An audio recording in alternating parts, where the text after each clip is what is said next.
The Federal Reserve has cut its key interest rates by a quarter point. That was the news that was expected today, and that's what we got at the Fed announcement at 2 o'clock this afternoon. The Fed has not met for the last 60 days, which is standard. And in the last 60 days, we've seen a lot of data come out that talks about employment, talks about inflation. This 25-point cut is certainly not a surprise at all. One of many reasons President Trump continues to put his influence on the Federal Reserve Board. He has one of his top advisors that just got approved by the Senate to be part of that the Fed Governor's Board, that being Stephen Miron, who could be a favorite to replace Chairman Jerome Powell when his term expires, middle of next year. But now let's talk about how this affects commercial real estate and what does it mean for financing. Well, really, this cut doesn't mean that much in the grand scheme of things because that cut has already been kind of baked into everybody's deals. If you look at a 30-year interest rate today, it's at 6.35 on average.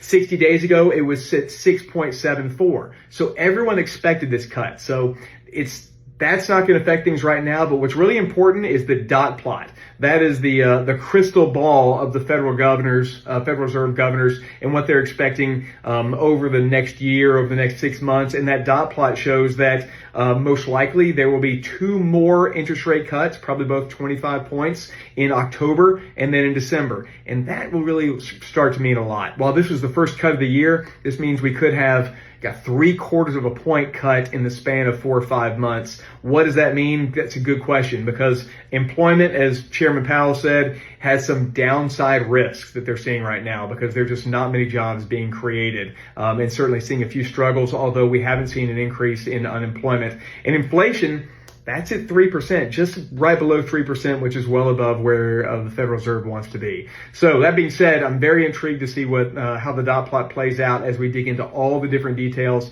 and how that'll affect commercial real estate and real estate in general over the next 120 days.